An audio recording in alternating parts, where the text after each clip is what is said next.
You ever see anybody using their equipment wrong? Oh my God, yes, the lat pull down. You know how the lat pull down, you know, your ears between your biceps, and then when you get ready to pull down, you're going to arch your back to it, right? Man, I seen one guy the other day. All right, so he got up there, he grabbed the handles, and he leans all the way back to where he's parallel with the floor.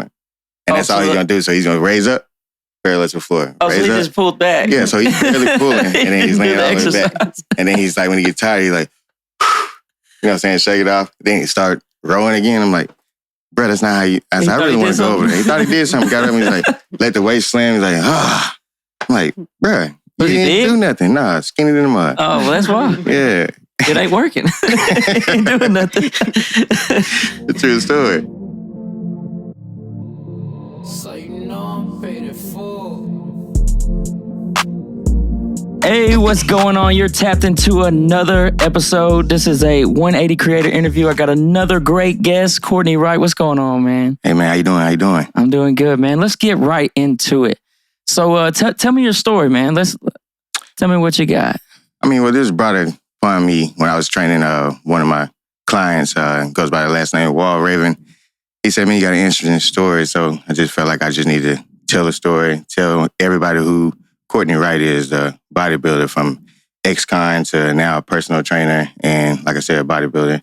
So that's why we call ourselves C3, and that's what we're going for now. Come on. I like that. Yeah, you're jacked, bro. Appreciate it, man. That's how I feel. That's how I feel when I look in the mirror. I pretend like I'm like ripped like that. But no, man. So did you always know that might be the path you wanted to go? If you always liked working out, or is this something that just kind of happened? I mean, to be honest with you, I wanted to be a football player, man. It's always, in my mind, you can go from when I had to move to D-Queen and growing up down there, me, Kyle Atkins, they used to ask me, hey, man, what you going to be when you grow up?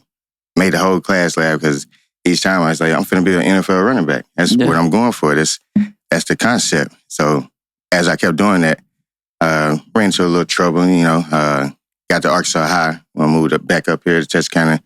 Became one of the number 3 running backs. Dennis Johnson, y'all know he was number 1. So, but every day though, I just tried to grind and work out. So working out became accustomed to what we did because I was a track star.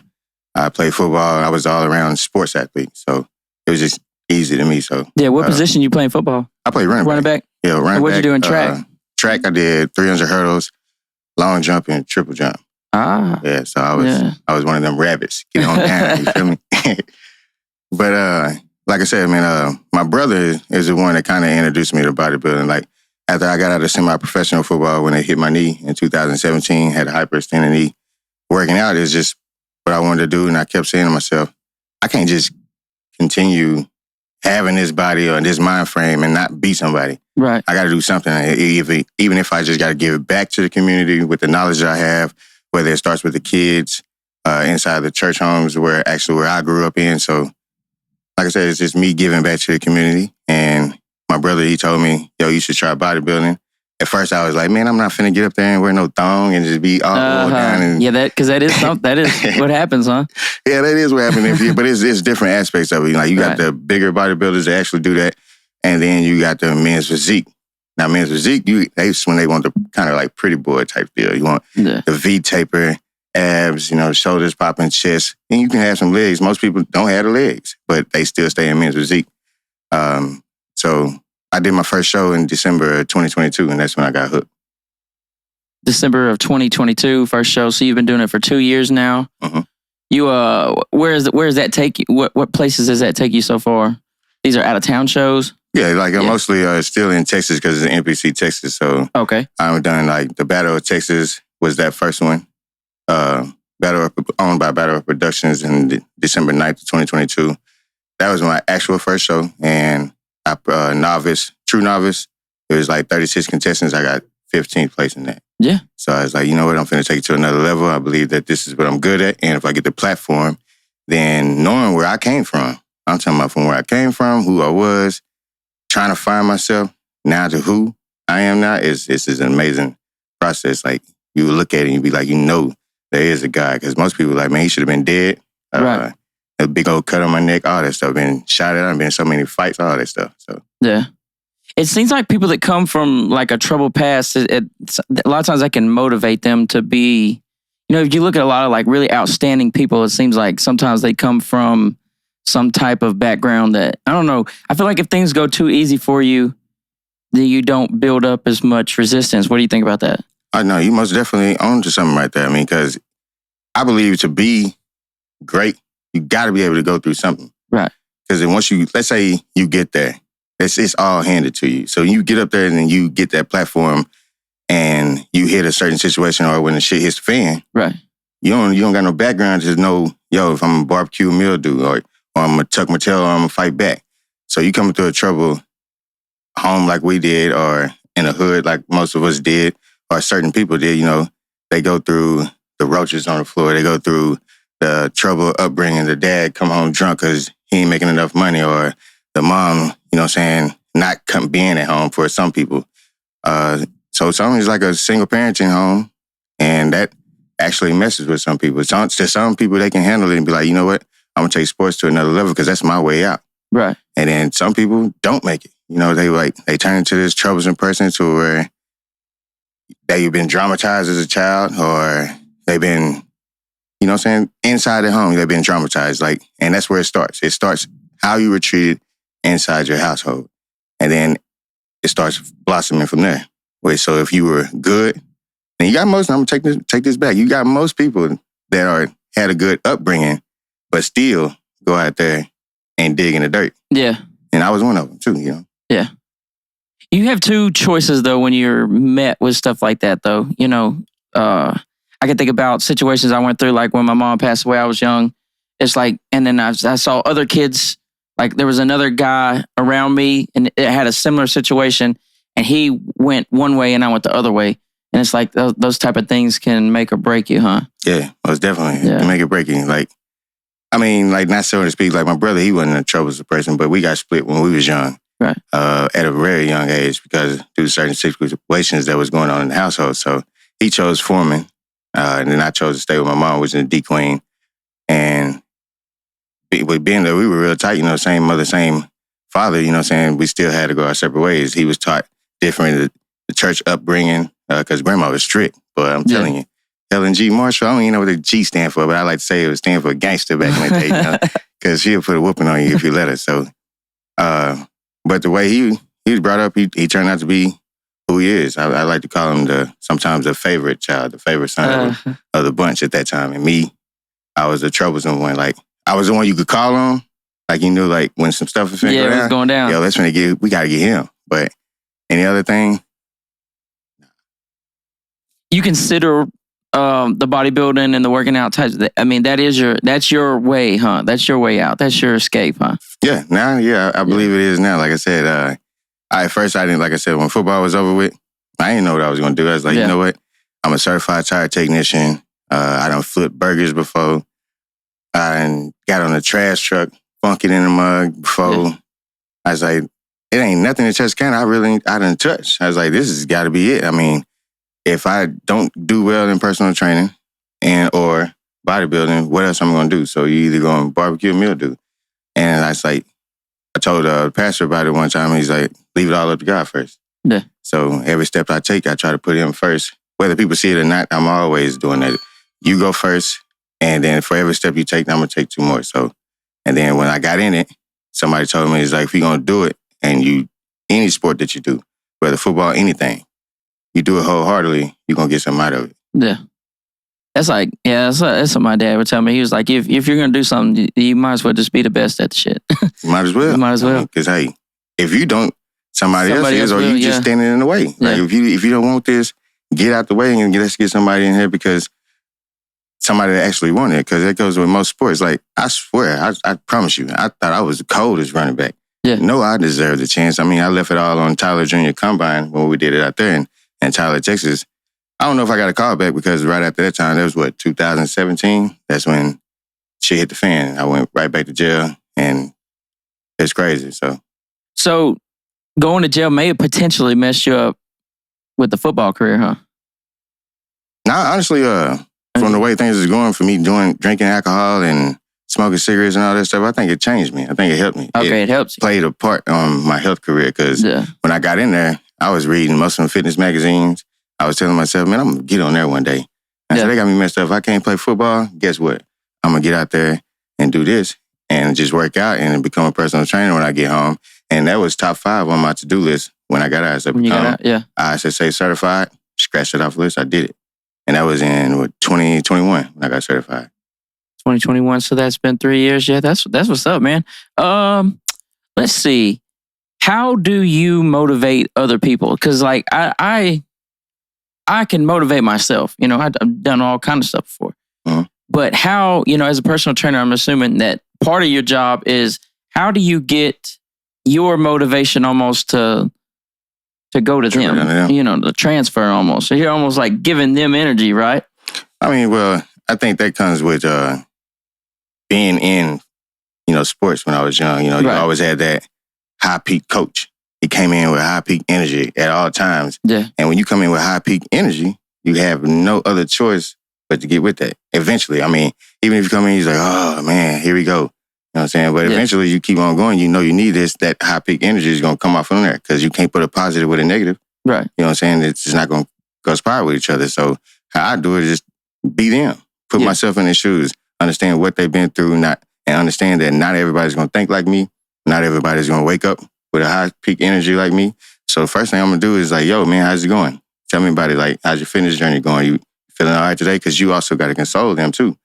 Because even though they're your client, you were training them, you know what I'm saying? They got mind frames. They got stuff they're going through. And that does play a part. When you stressing, it plays a part in your muscle growth. Yeah. And sometimes they decrease if you start stressing and things like that. And that's the number one thing. You got to have a clear mind. And anything that you do, train your mind to react just like your body sometimes. So you almost turn into like a counselor sometimes too, huh? Yeah. Most definitely. You turn into a counselor, and that's the fun part about it. Yeah. Because now it's the spiritual gift that comes out now. Now that my humanized gift that I'm getting, actually training folks, I'm getting paid for that. That's what I should do. That's the gift that God gave me. Now, spiritually, when I turn into that counselor, that's a gift of God. You know, so I'm helping you, I'm encouraging you, I'm motivating you, I'm building you up. So when you leave this gym, I want you to feel like you macho. Like I can go out here and just take over the world. Like this is me, this is who I need to be. And then now when they do that, it's going to each one reach one, each one teach one. You feel me? So that's how that goes. Yeah. But the mind and body are definitely connected. I definitely feel that. There's been times where I didn't take care of my body and my mind 100% suffered. Yeah. I like distance run. So I run a lot of distance. And I play basketball. I play a ton of basketball. That's kind of been like my working out, how I stay in shape. But yeah, you have those days. So let me ask you this. What do you do on a day where your motivation is low and it's up to you to get somebody else up? Hey, man, that's a good question right there. So like I said, I mentioned me being in the penitentiary and those days to where you got told to do anything. They woke you up at a certain time, told you when to take a shower, told you when you can brush your teeth, told you when you can sit down and get a drink of water and all that stuff.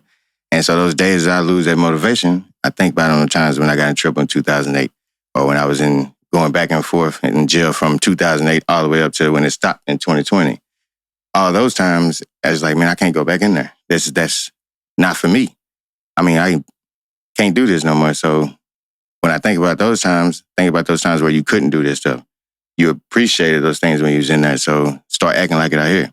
You know, start being an example to other people. You know what I'm saying? There's other felons in there that believe that they can't do nothing, or when they get out, oh, I'm on parole and all this stuff. So they crash out when they start feeling like that. Yeah. So me, I take it to another level. I use it as a challenge. Challenge yourself on a daily.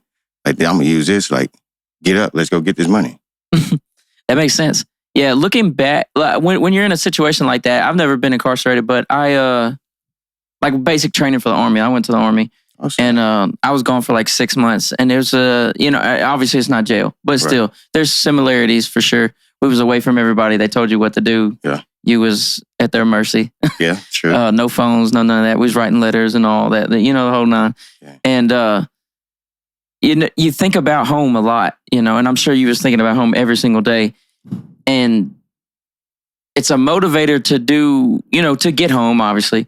But at the same time, it's like you were talking about setting goals while you were away. That definitely hit home because I had a whole to-do list. It's like if you can stay in that mentality of the realization you got to while you was in there. If you can take that with you into the real world, you can do all types of things. You know, numerous of things. Yeah, and I think that's what you're describing is you're able to look back and draw off that on the bad days out. You're like, well, it's like think of many more good days you've had than those days. You know, so like when you have a bad day, it's like shit. It's not really that bad. You know, most definitely because I mean, I could think of some wild times, like even in the military. It's like okay, yeah, like this is nothing. Like shit's just not working for me right now, but that's all right. Yeah, most definitely. The sun gonna shine eventually. Yeah. Through every rainy day, you know it's gonna be a brighter day in the near future. Yeah. Tupac told us that, and look, from all those times that let's like you said, think about a time where you just felt bad. You was like, I don't know how I'm gonna get through this.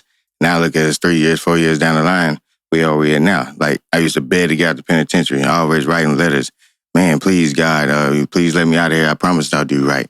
All that good stuff. You know what I'm saying? And just to get out and go right back. And so, you know, the last time I took that licking, I said, you know what, I'm going to learn from this. Like, it's got to be something that they want to show me that I ain't getting because as soon as I get right back out there, I'm doing something stupid. So I'm going to take this, sit down, and then that's when I got out of myself, did away with that, you know what I'm saying, and started looking at things from a bigger picture than tunnel vision. I like that. Yeah, that's cool. The gym, man. So where are you working at? Is there a specific gym or are you just wherever? Yeah, I'm at a gym box over there on 2700 Richmond Road. Yeah, over by the Wingstop. By the Wingstop, in between Jason Dillard as well. I go in the Wingstop and get my 10-piece boneless, and I look in the window and I say, damn, look at all them people working out. And then I go home and eat my wings.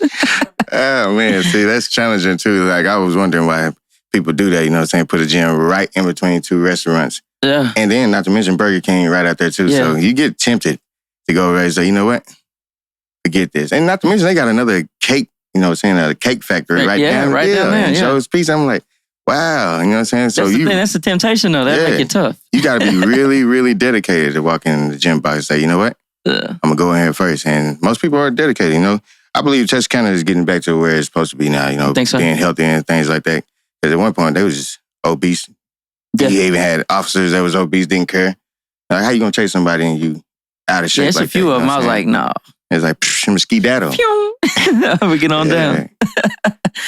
No, I think even America as a whole has kind of like, in the past couple of years, there's been like, and I think some of it has to do with like all the damn podcasts and reels and clips and TikToks and shit. It's like people are getting out there and saying, hey, maybe you shouldn't eat, 8 cheeseburgers in a day. You know, that was, obviously that's exaggerating, but like there's people with all these different health and fitness and deals with, but it's also interesting that there's a lot of people especially on the internet that are saying different things. How do you pick what you teach? Because, I think that's a good question. How do you pick what you teach? Because like if you go on the internet, there will be somebody that says like, all you need to do is 100 push-ups. And then you'll see the next guy and says, don't do no damn push-ups. Excuse me. Don't do no damn push-ups. That's stupid. You need to do the bench press. Like, there's people that there'll be like 100 different opinions about working out. So where do you draw your teaching from? Like when you go to teach a client? Well, like I said, fitness influencers got a lot of influence on people, and some of them, it's crazy. And I don't knock no one, but how I do mine is, like I said, original. From the coaches, from Arkansas High, from when I was going to school and I graduated in 2008. And from there, I just take what they taught us. One day we're doing chest, and next day we're going to do a push-pull effect. If you was a running back, we focus more on your power and your legs. So I focus more on strength and conditioning all the way. And then if they want to learn something else, I go back into how I was taught. Yeah. And then I think like it's proof in the pudding, when you see these guys, when they're telling you that they eating whatever they want to eat and still going to the doctor, they got high blood pressure, they still taking other stuff like that. But you see most of us, like bodybuilders and stuff like that, and other just people that like calisthenics people, like my boy Encino, he eats healthy. You know what I'm saying? He works out and stuff like that. And then we say something on there, the proof is in the pudding. We look the part. They don't look the part when they do that. They just out there saying stuff just to make $1 on the internet. You know? That is true. Do you see people in the gyms like with the phones out and they're recording more than they're working out? That's a thing, isn't it? Yeah, that's the thing. You know, like I said, social media trend, man. They trying to get out of there, but like I said, it's to each his own. If that's what you want to do, if that's how you sell your content, cool. But you know what I'm saying? Go when there's a time where you know it's not really nobody there. That way you can maneuver around like that instead of just coming in when it's crowded. Being in the now way. you're getting mad because people walking through your video and stuff like that. Is there unsaid rules in the gym? Any come to your head? Unsaid rules? Yeah, like rules that ain't posted on the wall, but it's like, this is the gym, bro. Like, this is how it operates. Like, don't do this, don't do that. I mean, you know, not nothing that come to mind, but you see some crazy stuff in the gym. Yeah, well, okay, so what's the wildest thing you've seen in the gym? The wildest thing I've seen in the gym? Man, stuff that you see like in the gym, like treadmill, like, you know what I'm saying? You got some of these runners, but you got some people that don't know how to work the treadmill. So they doing all kinds of tricks on there. Got the dog running beside them. The dog? Yeah, like, I don't know. Does that happen at gym box? Yeah, I had, one time they had a dog come in, like service dog. He wanted to run on the treadmill. Boom, so his dog is like just right beside him with a leash on. I'm like, this is crazy. Yeah. But you know, then when you know not to take your shirt off in the gym, especially a commercial gym like that where everybody's in there, you got young kids in there, but you got them that take the shirts off, you sweating on all the equipment. But the other wild thing is we had a little boxing match inside the where we actually do all their sanctioned boxing match or a Texarkana boxing match? It had to be a sanctioned boxing match. Okay. Like, Bill, you know what I'm saying, that was the owner of the gym. He was like, man, for some reason I keep finding blood or some stuff inside the studio room, and I don't know what's going on because I feel like these kids, they are doing something they ain't got no business doing when the doors are locked. And sure enough, they had like a couple boxing matches in there. So we had to start locking the studio room and stuff. This is like an underground fight ring or something? Underground fight night, fight club. They was betting money probably too. I'm telling you, they come in there with the little sparring matches and they just get after it in there. Yeah, you ever see anybody using their equipment wrong? Oh my God, yes, the lat pull down. You know how the lat pull down, you know, your ears between your biceps, and then when you get ready to pull down, you're going to arch your back to it, right? Man, I seen one guy the other day. All right, so he got up there, he grabbed the handles, and he leans all the way back to where he's parallel with the floor. And that's all he's going to do. So he's going to raise up, parallel to the floor. Oh, raise so he up. just pulled back. Yeah, so he's barely pulling, and then he's laying all the way back. And then he's like, when he gets tired, he's like, you know what I'm saying, shake it off. Then he start rowing again. I'm like, bro, that's not how you, I really want to go over there. He thought he did something, got up and he's like, let the weight slam. He's like, ah. I'm like, bro, you didn't do nothing. Nah, skinny in the mud. Oh, well, that's why. Yeah. It ain't working. It ain't doing nothing.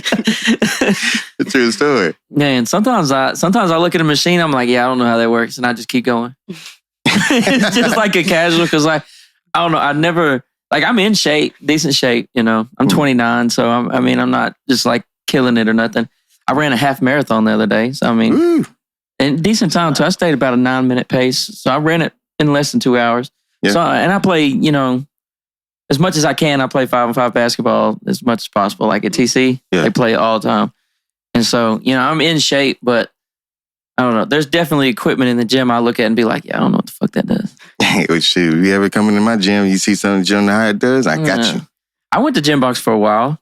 You did? Yeah, but man, I would leave Gym Box and go to Wingstop. Oh, it was just like a trap. That's your favorite place. That's why you got to stay consistent, man. You got me and my buddy, he started working nights. And he told me, he was like, he's like, yeah, man, when you get up in the morning and go to work, I'll be coming home from work. We go to the gym. I said, okay, cool. So he'd get off shift and I'd get up in the morning. Neither one of us worth a damn because I ain't even woke up yet and he's just worked all night. And we go work out. This is like Anytime Fitness or whatever. Yeah. We work out for like 20 minutes and he'd be like, man, you trying to go to Burger King? I'd be like, yeah, man, let's go. So we basically ruin it. Well, I mean, you're not really ruining it. It's just the diet. So let's talk about diet. What are your opinions on diets as far as? On diets, all right. So my diet is a little different. So you got to, I know most people just going to watch this and say, well, hey, he's cheating. He got a different diet than a more strict diet. So mine is the same thing every day. Chicken and rice and broccoli or spinach, tilapia and stuff like that, or sirloin steak. Any high protein based deals. Yeah. So your muscles can grow. Because you're trying to stay bigger. And what people don't know is this. Like, you claim that you're going on a diet, so the people that's trying to lose weight, all they're going to do is cut back on how much they eat. They're going to cut back how many times they eat. So they'll go to 1 time a day. And you know what that does? That's only telling your body to go in recovery mode and and hold some of that stuff. So you're going to go, or what they say, survival mode, so to speak. So anything that you eat, they're going to start hanging on to the fats and stuff like that. And you wonder why you can't lose weight because you're only eating 1 time a day. So your body doesn't know when it's going to get that food again. So when you start eating every 2 to 3 hours, healthy-wise, then what you're doing is activating the high metabolism. So your body has to constantly get rid of the stuff. So when you stop doing that, guess what? You're going to feel hungry again. Yeah. So that's the key to losing weight on that most part right there and building muscle.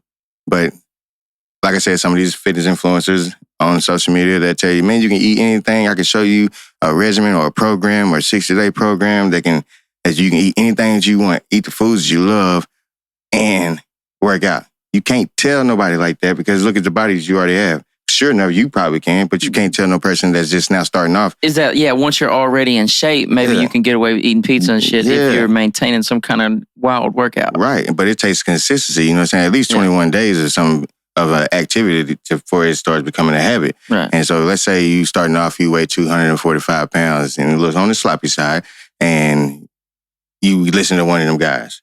All right, so for the first couple of weeks, you dropping some and then he say, all right, you can start eating what you want to now. So you let them do that before that 21 days, guess what? They're going to start thinking that they can constantly do it. And they say, oh, I feel good about myself. I lost 5 pounds. Let me go get some ice cream. I feel good about myself. I lost 15 pounds. Let me go get a slice of pizza, but end up eating the whole darn thing. I do that. I eat I like a DiGiorno pizza from the store. I eat the whole thing. Yeah. And that's another thing. Stuffed These crust. store-bought things. I know. It's not good. Yeah, it's not good. I mean, it's so where would you recommend buying food then? From your local stores like Super One Foods, anything like that, but know what you're looking for. Yeah, not like, don't stuff just in go the box there, probably is not the place. Not the stuff in the box. You know what I'm saying? Read the ingredients on there. See what they got in there. The sugar is the main key that's making everybody I was going to ask you about sugar. Overweight. Yeah. It's not what you're eating, it's how much sugar content that you intake on there. So, like, you got to look at it. Carbohydrates is another form of sugar. So when that stuff breaks down, like you eating bread, carbs, boom, it's going to break down the sugar. So let's look if we got a box that we're about to eat, a cereal box, so to speak, and you got the carbohydrates. Whole box, 146 grams. Boom. Total sugars added, or total sugars under that, 102. You going to eat it? I mean, I probably shouldn't, but yeah, probably. But you shouldn't. You shouldn't, though, because that's all sugar content right there. And then you think that these juices that you're getting. Oh, yeah. I got somebody put me on juices, just sugar and water. Yeah, you know what I'm saying? It's just sugar and water. That's all it is. You know what I'm saying? You intaking that stuff, getting obese. You think it's healthy because they say no sugar's added. Yeah, dude. Doesn't fruit have a lot of sugar in it too? Like if you eat a bunch of fruit? Yeah, I mean, that's natural. I'm talking about like... Yeah, but so is that not bad though? Well, eating a lot of fruit? No, fruits is most hydrated. Ton of apples or something? That's the most hydrated things you can actually do, fruits. Yeah. Yeah, so you want to stay hydrated for real? Yeah. Eat some fruits. Like water and all that stuff, they don't really just hydrate you, you know? Do you get fruit, when you get fruit, so you looking for the stuff that's like coming from them select like natural farms, or you just grab any bag of? Because I heard that lots of fruits is just full of pesticides. There you go. So you on something like that. So I do look for the ones with seeds in. I ain't getting nothing to say seedless. Okay, that's basically saying clone. You putting you cloning something, then you say, oh, this is what it is. But then you open a real watermelon and say, man, why this got all the seeds in it? What's your explanation on the seedless watermelon? So how'd you do that? Yeah. Now it goes into the scientist part. It's like, well, we did that by doing this and adding this and boom. Yeah, but they mess with a lot of our food. That's a whole nother topic to get into. We can, though. Why do you think our food is so garbage? Everything. Cost? You think they're just trying to give us the cheapest shit ever? It's cheaper to eat bad, but it costs a hell of a lot more to eat healthy, you know what I'm saying, to get yourself in shape. That's why they leave it on the shelf and you see why it still stays there. So most of America is going to go for the cheap stuff because of cost of living, you know what I'm saying? So they hold you at a little standard right here so you'll be able to afford that type of stuff. Now, how you think the doctors are going to get paid? Or how you think most of these people I need clients and they ain't out there messing up? How we going to get paid? Yeah. So you think it's just like creating a cycle, basically? It's just a cycle. Yeah. So that's what I believe it is. Let's say all of our personal trainers around the world, we got everybody involved within fitness. Somebody gonna be mad here. They gonna start doing something. They gonna start messing with the healthy foods. You know? Yeah. Just so to speak, don't hurt me. You know, I'm just talking. You're just a regular guy, huh? Yeah, I'm just a regular guy. I don't know nothing. Yeah, there is a fitness boom though. It seems like, or maybe there's just more people with phones. What do you think? You think it's a fitness boom, or do you think there's just more ways to see people working out? More people publicly online working out. That's real. I mean, it is a lot more phones. It is a lot more social media influence on everything, you know. Because if you didn't have all of that stuff, it would be more personal trainers out here that actually know what they're doing. You'll actually go to an actual professional that knows what he's doing rather than I'm on social media and I'm going to do it like this, you know? So this would be a good way to promote yourself. But, you know, obviously don't answer biasly. Just give me the positives of, let's say, I'm going to go to you in person or go online and find somebody. What is the benefits of coming to you directly? All right, so I'm gonna be right there with you one-on-one, you know, face to face, eye to eye, so you can feel me, I feel you. You dig? So you'll be able to hear the enthusiasm from my voice. I'm able to show you what muscle groups you're actually working on and why, and then I can actually get under there and say, all right, you feel this muscle right here. Watch as I contract it, and then show you the proper form. You watching online, how you gonna get the proper form unless you already know what you're doing? Unless you was already a true athlete. So I tell most people, you getting online training and you're an athlete, cool.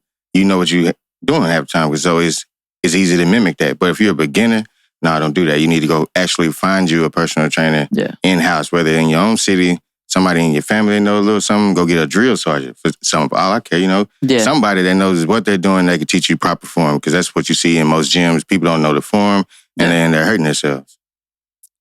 Yeah, there's got to be tons of gym injuries. Yeah. It has to be. And then people just, I don't know, some people, I think a lot like me. Like, I just don't ever remember having all that much direction in the gym, but just like, okay, I worked out. And that was supposed to be like good, you know? I used to be the same way. I used to be the same way. I mean, like I told you, like, I wasn't like this before. Like, that's why she here too. She can validate anything I'm saying, where it came from. I used to just, all right, I was a little overweight, like I said. I was 230 pounds, looked at myself one day and said, this is crazy. I can't look like this. I'm a true athlete. So I started out doing calisthenics at the house, working out, grinding, you know, and now who I am today, I can be able to tell somebody, yo, this is what it took to get to here where I am now. And like I said, at first I didn't know what I was doing. I was just doing stuff. The regimens was crazy. I would do curls and then I'd do squats and then I'd do push-ups right behind that. And then go thinking I'm finna do some rear delt flies with some dumbbell curls and say, that's enough. Go home, feel good. But then when I got with a coach, woo, and he put a split on me, the chest, one day, then we're going to go back one day, and then 6 different movements, just working one muscle group. That's crazy. Then I started seeing huge growth. Results, yeah. And I started training them like that. I was her trainer. Yeah. She'll tell you. Still is, yeah. So, individual muscle groups, that's probably the way to go, huh? If there's probably two different, the two people I see beefing the most is the calisthenics folks and the weight folks.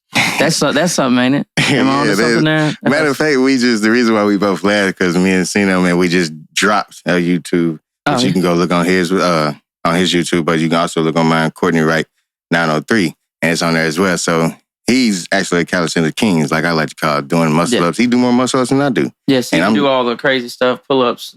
Yeah. Is that what that's called, the muscle up? Muscle up. Where you pull up on the bar and go all the way up? Yes, sir.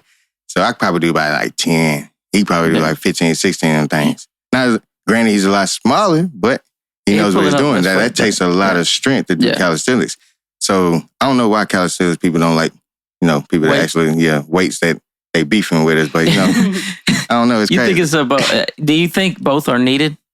I think it is. For a healthy balance would be functional exercises and mobility training. If you lose your range of motion, you can't come in and just lift no weights. You need to go to the calisthenics people. They can actually do some banded works with you and things like that rather than going to weights. And you see some pretty beefy people that's doing just calisthenics. Yeah, you can. And especially if they know what they're doing. Yeah. Oh, yeah, you can do like push-ups with weights and pull-ups with weights and shit of that nature. Because they do a bunch of different movements. I can still do about 50 push-ups, which is probably good for my age. Oh, snap. Yeah, I could do See, about. you I had probably it. would do a little 50 piece, maybe. Correct Yeah. push-ups. Well, I say correct, Army correct. I don't know. He could answer that better than I could. Am I supposed to because in the Army you have to extend all the way? Is that a no-go? Different variations, yeah. Yeah. Mm. Because they wouldn't count that shit. Yeah, Like they made y'all lock all the way yeah, up. Like we y'all would go all the way down. if boom. you weren't going up high enough, they would just like them drill sergeants, especially they'd be assholes. They'd be like 1, 1, 1. You finally extend, they'll be like 2.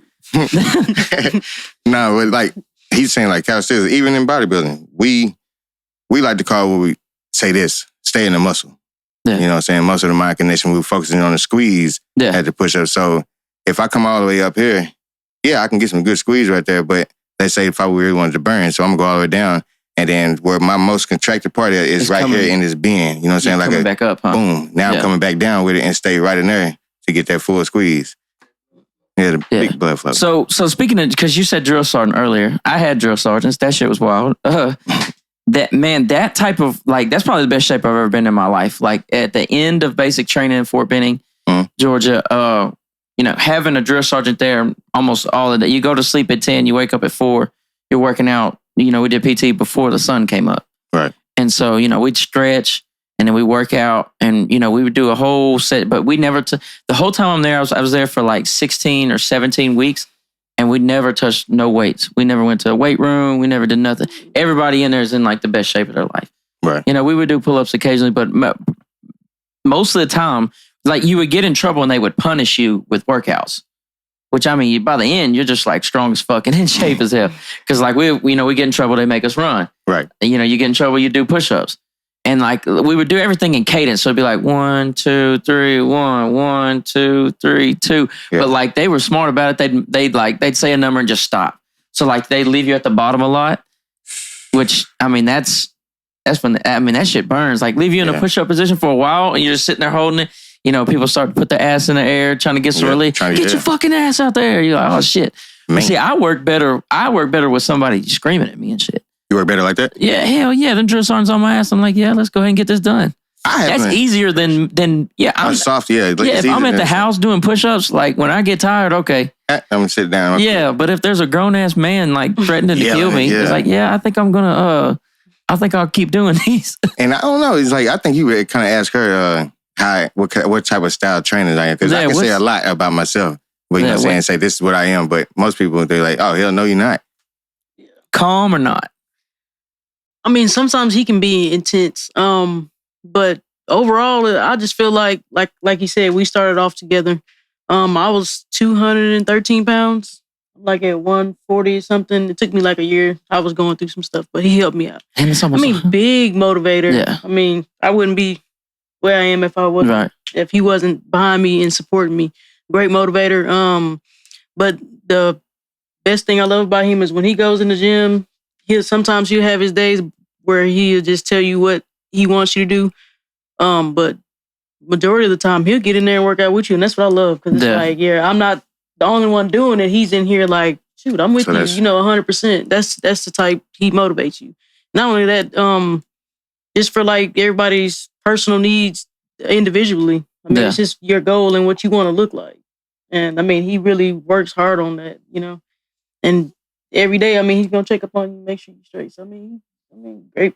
Yeah, so you texting him on off days and everything, like just checking on. He's like, hey, how's the journey going? How's your meal plan? Anything we need to switch up? Do we need to switch up like this? So, but I get so you get involved with the eating, everything. Yeah, sorry, I get in. Because that's the only way you're going to actually get results, huh? Yeah, no, believe it or not, I got to actually give a huge shout out to Marcelo Spencer for that, because he's out there in San Antonio. That's my actual bodybuilding coach, and him and Kappa Noop is what we call him, which Robert Ross. They're both as well doing meal plans and stuff and telling me what to eat and how to eat. And so I transpire that and just help other people. It's like, this is what it actually takes. And they'll look at the meal plans and be like, ugh, like I'm not doing that. I was like, but this is what it takes. Like you actually want to do this, results, you got to start adding these vegetables in there. So when I meet people like that, oh yeah, I'm a hard ass then. Like when we get in the gym with me and you get to complaining and all that stuff, oh yeah, I'm going to put it on you. Especially you already paid me. So what? Yeah, so you can get mad, you walk can't get the money back, yeah. So I'm kick some ass. Let's go in here. We know what we came in here to do. There's no need to be playing. Well, there's I don't know, intensity is something to think about in the gym. And by yourself, it is hard to find that intensity. Like, cause you just have to dig that shit out of you. Yeah. And that could be hard. Yeah. But like, we didn't have to look like the drill sergeants, for instance, again, like I didn't have to, we wasn't searching for intensity. It was fucking there. You know what I mean? It was right there. It was right there. And we had one drill sergeant, it was our main drill sergeant, and he would do the punishments with us. And that was cool. Sometimes. But the other two that were over us, they would just like, you're fucking up, do this, do this, do this. But he would get down there and do push-ups and shit with us, and that was cool. Man, I had coaches at school and shit like that, but a lot of my fitness stuff has been kind of alone. I don't know, I do like running. Do you run? Yeah, I actually, like I said, like I told you, I was a track star. That's mainly what I did. So I gotta run. I feel like I ain't what type of running do you do now? Like as a bodybuilder, what type of running? Oh, it's definitely no sprinting like that no more. Because I done pulled two muscles in my hip flexors and stuff like that. Because I'm used to the fast twitch muscles. And bodybuilding, you can start getting stiff when you start working out and stuff, and you forget that you actually do need to get out there and run. So some of my bodybuilders get out there and run, and if you're an endurance athlete, keep running. So what I do now, Stairmasters, treadmills, and then I go out there to Spring Lake Park, and we might do some little jogging. But the most exciting one I did is when I did with Shantiqua Smith and them and my Herbalife crew. They went out there to the lake and ran that little hill up there at Right Packman Lake, the big hill. Slender. Oh, yeah. Down by the dam? Yeah, that's a sheesh. It's long. Yes, sir. Yeah, I like to go out to, I do this all the time, but man, I like to, it's almost like hiking. I guess you would call this hiking, but I'll run sometimes, like a good portion of it. The Bringle Trail. Woo. It goes all the way around Bringle, 6 miles. Dang. Yeah, I got to where I do that in under an hour. Like, oh, yeah. I'll be moving. You definitely outdoing me. I was like, I'm going to catch a cab. I don't know, I'm kind of weird. I done gave out on music because I do music so much. Like I record people and I did it, like that was my main job for like 8 years. And I just got into podcasts and like audiobooks and stuff. So like I'll be full on sprinting like and shit in the middle of the woods by myself and I'm listening to like a book. It's kind of weird. But that's that motivation though. That's your drive. That's what that boosts you like that. Man, you can really get in that. I realize that like, because like when I ran that marathon, I listened to like 2 podcasts, like just chilling, But some people draw energy from the music, and I do see that too. Like, because like running to a book, that you're missing the beat. You know what I'm saying? But at the same time, it's like I've left here so tired of music that I just drive home in silence. Which I know people do that with their regular jobs. Especially when you're getting past when you're up in your 30s. We enjoy it sometimes. Listening to drive home silent as hell. But hey, so speaking of like you said, what you be listening to when you're doing your thing, it's crazy. Like me, most people think I'm listening to music all the time. Nah, I got spiritual things I listen to. The Steve Harvey's podcast when he had his, Kevin Hart's, and then I also take it to another level. I might listen to blues, slow music, but my favorite one is just listening to a book that was called The Object of Not Giving a Fuck, or The Art of Not Giving a Fuck. So it teaches you some things. Who wrote that? Shit. It's in my phone because it's on my audiobook. But what it does, the teacher is just what to give a fuck about. And if you learn that. Yeah. Is that Russ that wrote that? It's Russ. I thought Russ, the rapper dude, wrote a book with the title similar to that. Not giving a fuck? I don't know. I have to look it up and then I'll shoot you a text and let you see on that because I don't want you to quote me on that. Yeah, that sounds like something that you would need to know. Because to an extent, you can't give a fuck about a lot of stuff. You can't. You've got to, it's like picking your battles, huh? You've got to really, you got to zero in on the things that are going to do better for you and then just like not give a fuck about the shit that's going to hold you back. Yeah. Most definitely, because like I say, if I gave a fuck about, if I didn't give a fuck where I came from, I wouldn't be where I am today. Yeah. But if I gave too much fucks about where I came from, I'd be too busy trying to fix things or mend things and miss my blessings. So, you know what I'm saying? You got to start picking your battles. And if I go over here and pick a wrong battle or I know I'm not supposed to be in, then 9 times 10, what they say, you keep going to the same thing repeatedly, what happens? You get the same results. Same results every time, yeah. Yeah, so you got to switch it up. Know which battles. Know when to fold them. Texas Hold'em, man. Yeah. You know? For sure. Man, momentum. Momentum I know is important in anything, but it has to be important in the gym. It has to be important. I really believe in momentum a lot. Like, I've seen it in all these, I have a couple different businesses I run, and it's just like, even making money, there's an aspect of momentum. Like, cause if you can get on a roll, it seems like it'll it'll just keep rolling. You know what I'm saying? And that same concept probably applies in the gym, huh? Yeah. You know, if you can put, you know, like you were saying, 21 days in, I mean, you have the momentum on your side, you know. You do. But if you don't commit to it, then you're not getting in the pocket. You know, you're not getting in the momentum. Yeah, you'll derail every time. Yeah. So you got to have that motivation. But you got to, first of all, you got to know why you started. That's the momentum. That's a good thing. You got the initial motivation. Yeah, remember why you started, and then when you start getting in there, you form a habit. Make everything a game. Like, all right, so and time yourself doing this. I'm finna get in, I'm finna brush my teeth, then we're gonna make it to the gym with less than 10 minutes. Because like I said, it's an 80-20 rule with everything that I do. You know, 80% of what you do in the kitchen is your results. Yeah. Now we're gonna split that 20 up and go 10 for 10. 10 of it is in your head. The other 10, you gotta go across that threshold. Now, you know what I'm saying? 10 of it is in your head, you missed that, and it goes out the wind, guess what you're gonna do? Right back in the bed or continue doing what you was doing, and then you're gonna continue procrastinating and leaving it off and playing it off to the next day. There goes your momentum. Boom, you ain't got none. So you got a momentum to do bad, but you ain't got a momentum to go forward. That's crazy. Your ass backwards. Yeah, momentum, and that's another thing. Momentum definitely works the other way too. Mm-hmm. It got so once you stop something that's very tough. What would you tell somebody right now that's listening? They're tapped in right now, and they haven't been to the gym in like a year, and they're ready to make a big change. What would you tell them? All right, tell them, let's go with your eating habits first. Let's see, because if that's going to tell it all.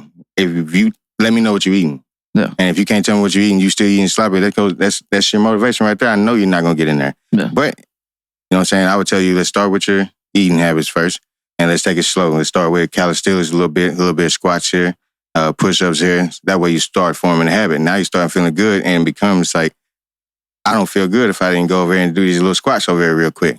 So I was like, hey, man, each time you go to the bathroom, give me 25 squats or something like that. Boom. Somebody just did it, recorded too. I want to see, like, hey, on every hour on the hour, like Cam Newton did, every hour on the hour, I'm doing 10 push-ups or something, getting myself amped up a little bit. Then when you get in the gym, start slow still. Get on the treadmill. Start paying attention to other people. I'm talking about formally people that know how to do the correct form. Right. And, you know, and then if the case you see a trainer on hand, like you will always see at gym box, come over and holler at me. I don't charge just to come over and just show you around the gym and show you the little correct forms and things like that. And then, hell, you can go on my Instagram, Facebook, TikTok, and all that. Catch all my videos. I always got how-to videos, everything. And I post them nonstop. I know they get tired of me. Ding! Courtney Wright just posted something else. That's what you have to do. You kind of have to just, that's another level of consistency too. Yeah. Because I post a lot of videos and that shit is hard. Bruh, tell me about it. Posting every day is ridiculously hard. Yeah. On like 8 different things. Man, I only got 3. I got like 3 platforms. So yeah, that's what I'm on. He said copy and paste. Yeah, that's right. Yeah, definitely. I mean, I don't know. I tried that though. The copy and paste thing, just that way you can go ahead and get it over with. But every time I get to saying, all right, I'm gonna just go ahead and copy and paste this with the captions as well. Yeah. Something new pop in my head is like, no, you need to speak this. You need to tell this. This is a different level. All the social medias are different. They're looking for different stuff. Like, so all the algorithms, like, none of them are doing the same thing. Mm-hmm. And that's why, like, I'm sure you've seen this before. Like, certain videos will go crazy hard on one and not do nothing on another. Yeah. It's like the algorithms, they're not looking for the same thing. So, like, you can't post on Instagram the way that you post on TikTok. Or sometimes that ain't what they're looking for. Or they're not being consistent, like you said, consistent in what they're doing. Like, 1 minute you're posting this about this certain subject, then the next day you go to posting this about this certain. It's like, all right, so which one you want to be? If you're a basketball player, why are you posting stuff about football all the time? Right. You dig what I'm saying? Then you go back to start talking about basketball, nobody's going to listen to you no more. You know? Yeah. So you're talking about like niching down. Yeah, like so what makes... Finding your own... Yeah, finding your... And then that's how you know it's going to work all the time. It has no choice but to work because it's you. It's authentic. You know what I'm saying? So what makes me different from other bodybuilders or other personal trainers is out there grinding with these videos and dumping them off because I got a message in mind. You know, and 3-step fitness is not just, say, 3 steps. So when people ask me, like, what are the steps? Yeah, what are the steps? What's the steps is pray, number 1. Anything that you do, you got to pray about it. And then number 2, you got to prepare yourself for what you just prayed for. If you don't, it's out the wind. And then the next thing is the most important thing is train. You got to train to be the best at it. So you starting at the bottom, you want to make it to the manager position. Guess what? You got to train to get there. Pray about it first. Yeah. know the outcomes and their algorithms. I like the second one too, because that makes a lot of sense. So you're talking about praying for something, and people probably pray for stuff all the time that they would just mess up if they got it. Dang, right. Yeah. Exactly. That's why. And I actually came up there in the penitentiary. That's where it came from. Like, and the dude asked me, he said, before you think of a gym that you would actually come up with, what's the name? And he said, before you say anything, I want you to actually think about this. And I couldn't think of nothing. I stayed up from 6 p.m. thinking about it all the way to 6 o'clock in the morning when chow time was hitting. And then when he woke up, I said, I got it. He said, all right, wait, tell me about it in the morning because I'm finna go back to sleep. So then, sure, I stayed up again. And then I told him, he said, that's a very nice message. That's your story. That's your testimony. So when the time is right, you're going to be able to tell that story. And now look where we at. Yeah. Right here. Yeah, I like that. So in the penitentiary, working out, that's like what is that? That's an all-day event? Yeah, all day. You gotta stay ready to keep them getting ready. Yeah. Yeah. It's a lot of ditty situations going on. Oh, no. So you gotta stay ready to keep getting ready. Those are the worst situations. So you know what I'm saying? I mean, but hey, you mind your own business, you get in there and work out, you will start. And that's where actually my stuff started popping off. When I started working out in there, getting my cuts on, I had people in there saying, hey, what can I work out with you? And then it's, hey man, you got some knowledge behind this stuff. I think this is what you should start doing when you get out there. I said, man, I ain't gonna go nowhere in this. It's crazy. Everybody's doing it. So you want to make God laugh, tell him what you're gonna do. Yeah. That's what my mama always told me. So. Yeah. You said you would make who laugh? If you want to make God laugh. Oh, yeah. You should be waiting for what he's saying. That's what you're saying. Yeah. Yeah, that's cool. So like, I mean, not everybody, but I mean, there's obviously large groups of people that are like dedicated to working out in there every day. So is it like it's a pastime. We don't have nothing else to do, so we work out. You know, I know working out is huge in prison, but like is that the mentality behind it? Or is it like the physical aspect of it keeping you sane in there, or? It's different for most people, so I wouldn't be able to speak on everybody's realm as a professional on that. But mine, it was to stay sane and just to stay, like I said, stay in shape. And because I know I'm not just going to let myself go in here or just because I got downtime. This is not no vacation. This is still, we got a job to do. We still got people in here that we can learn from. I still got people in here that I can reach. So if I'm sitting up here and not doing what I'm supposed to do, then my whole time here was wasted. You going to penitentiary is bad, but hey, if you did something to be able to go there, you better learn from it. You know, there's something in there that's for you for that time because you made your bed, you got to sleep in that. That's your choice. So each choice that you make, also they say it has each choice that you make has a effect behind it. Yeah. But it has a lesson behind it. So I don't even tell people your decision has to have something. You're gonna get in trouble for it. Oh yeah, you will. Yeah, there's a lesson behind everything, good and bad. There's consequences, but behind that consequence is a lesson as well. It's beauty in everything. No matter what you do. Yeah, if you're not learning from it, then you're definitely messing up. Mm-hmm. What was I going to ask you? Do you think, this may be way too not really hard of a question, but too much to get into. Do you think that the prison system works? Or do you think that people, that get it, like someone like you that did take it and flipped it, is that normally what happens, or most of the time are people just getting re-incarcerated later? I think if I'm not mistaken, they said it's like a 66.3% of the time that you're going to come back. It's so more than half. Yeah, so more than half of the people is going to come back that they let out, which they let out 200-300 people at a time in that day. And they say about over half of them are coming back, Yeah. And because, and you can be able to tell, it's who you hang with. The penitentiary is just like the streets, depending on which dorm you're in. You got the Mexicans, you got the blacks, you got your whites, all that stuff. Yeah. So, you know what I'm saying? Now they all congregating and mingling together, but who you are in the streets is going to show once you get in there, especially if it's all in there to you. And they lying. I'll be lying if I told you there ain't no drugs in there and they ain't doing it. Yeah, it is. Yeah. It's everything that you see out here on the streets, they getting right in there. So it's going to make or break you right in there. So either you're going to die in there, you either going to get out and change, you either tired of it. And so what made me, like I said, I had to flip that. I got kids. Right. I got 3 daughters and now I got a son. And so I want to be the king. I want to be somebody that's like, hey man, my daddy was something. I don't want them to see where I came from. I mean, my daughters know where I came from because they're of age to know, all right, daddy used to, and they remind me every day. He's like, daddy, remember when you did the robbery thing? You remember you was in, I seen your mug shot. Granny showed me your mug shot. I don't want to see that. Yeah. I don't even want to know that you know that because I hold a different type of. Yeah, like it's a new standard now, yeah. setting new goals, setting new standards to all the people that's still incarcerated. Change, Yeah. If you got somebody that's incarcerated, write them. Let them know the good things that are still out here to come, that they do got somebody that's here for them, that love them, because that's all it is. They feel like they're unloved.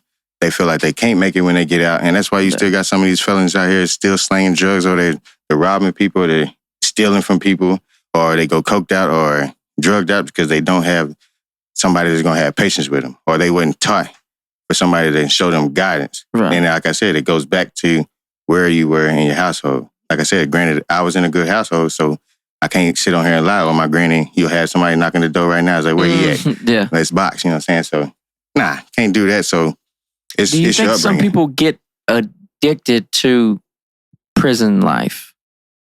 Most definitely, yeah. Like when you get out and like maybe someone's been in there a while, yeah, or multiple times, and they're like, well, okay, well, at least there's a system here.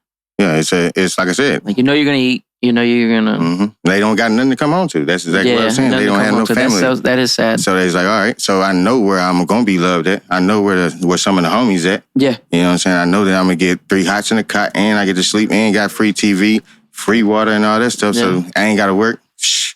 There's also like street credit that comes from going to prison too. Like, you do get street credit, and it's dumb. It is kind of dumb. Because I still kick your ass. You come out, you say you've been in the penitentiary 5-6 years, and I did a hard time. I did a flat. So, that don't mean nothing? Yeah. It's just kind of advertising. In their mind, though. To them, there's somebody in there, and they come out, they're not somebody. So they just like, well. Because I ain't gonna lie, I did it too. Right. I said the same thing. Come out the penitentiary, and I did like, 40 months? I know that's not a long time, but it's a long time for me. How many months? 40 months. 40? Yeah, day for day, just sitting there and... 3 years? And I'm sitting... 3 years? Yeah. Yeah, trying over to do time, quick maths. Too hard. You sitting there, you do come out like you macho man. You think you've been in there doing thousands of push-ups, 500 squats. I can run, I can jump. I ain't been smoking cigarettes. And to the extent they right, the penitentiary people will kick your ass out there if you let them, because they ain't winded. You know what I'm saying? Yeah, they ain't been smoking. They in shape. You know, and you out here in the real world, you been still smoking cigarettes, still eating Burger King pizzas and stuff. And you ain't in shape like you think you is. You know, you meet one of them big head dudes, I love it, man. Yeah, we talked about some good stuff today. Man, for real. Yeah, the people that, I guess it really is all about having some moment though, huh? Where you decide, because you can't make, and I'm sure you see this, like you can't make anybody do anything. You can motivate, you can inspire, you can show somebody that something works, but it does seem like that it has to be their decision. They have to come to some epiphany type moment. I need to change. They need to have their initial spark of motivation for something to actually happen though, huh? Yeah, they do. And all you can do is just like what they say, you can take them to the water, can't make them drink. But your job is to get them to the water and encourage them to drink. Encourage them. You say, and once you help them find that, it's beauty in it. Like you can fuel the fire every time. But if you take that away, you know what I'm saying, you got nothing. They're gonna just walk out and you'll lose a client like that. So you gotta know what your client is going through, especially if you got a client that's coming every day. Yeah. Know that person is there for a reason. Like, why is you coming every day? So you see a person that's in the gym consistently every day, and they make it like a mission. They either A, they're training for something, 2, they training for something, or 3, they training for something. That's all in one. Because, like I said, it's got to be something craziness going on at home. Yeah, like it's like a mental break to be. Yeah, because I've definitely heard people describe the gym as like that's the time to maybe work out stuff. Because I think I've came to some of the best conclusions I've ever had, like in the middle of running. Yeah, most definitely. You talk to yourself and it all works better. And when in the end you feel better, it's like, whew, now that wasn't so bad. Yeah, you know like what I'm saying? 6 miles through Bringle. In mile 4, I'm thinking about just, things that I wouldn't think about. Everything changes. Being too busy doing this stuff, Yeah. And that's the beauty of it. Like, if an idle mind is a devil playground. If you sit there and just think on what you're going through, you're going to have a hell of a hard time in life. Yeah. But if you can sit there and know that and catch yourself doing that, get down and do some push-ups or turn the TV on. If you find something that you really like, put some jazz on or some ocean stuff like that and just go to writing. You know what I'm saying? I heard most people that sit there and think all day are good podcast people. They got good poets. And like me, I used to write poetry back in the day. That's my level. I used to write. That's why I got a beautiful hand right now. That's all I used to do. And then that's what takes my mind out of myself. Because if I stay within myself, I'm a deep thinker. Yeah, oh yeah. And I'm a Leo. And I think a lot. And the only way to get it out of it is if I'm in the gym or bodybuilding now. Yeah, I think these podcasts for me are like that. You know, I work out a lot of problems too. And I learn a bunch, you know. Like, if I talk to, you know, not necessarily people like you, but like-minded, like let's say like this podcast in particular, I go find people that are motivated, you know what I'm saying, doing cool stuff. Yes, sir. It's like if you talk to one person like that every week, like I've already seen the effect of talking to a motivated person every single week. Yes, sir. And I have another guy coming, Courtney Wright tomorrow, UFC guy, he's a fight away. I think he's getting real close to like possibly getting into UFC. Whoa, okay. Bad motherfucker, that's my boy. That's like me. Yeah. Like I'm getting ready to get on this show May 18th, Ronnie Coleman Classics. Last year I was one spot away from getting nationally qualified. So this year I'm taking it all. I'm going to novice in my class. I'm going to try to get first in that. Yeah. And if I get first or second in the open category, then we're going nationals and on the road to IFBB Pro. Come on. I like that. Any last messages you want to get out, man? Man, stay consistent. Know that you're loved, and all power is already within you to achieve anything that you need, and everything has a season to it. So just know what season you're in and get after it. Yeah, I like that. If do you have spots to promote? Can you promote yourself as a trainer right now? Yeah. Or are you okay? So you? Okay, I didn't know if you was book. Like to where I'm still taking on some more clients right now as we speak. Like I said, I'm changing the world. So if you're listening, you're trying to get jacked up, baby. Yeah, come on.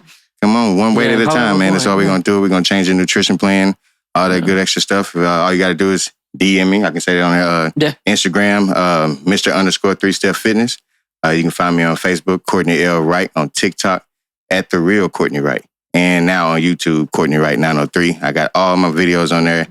Don't be afraid to DM me. I will hit you back. Well, there you have it, man. You tune into another creator interview. It's Joe Teel. Like I said, if you're on YouTube, like, share, subscribe, all that cool shit. And y'all be blessed. Till next time, baby. Come on.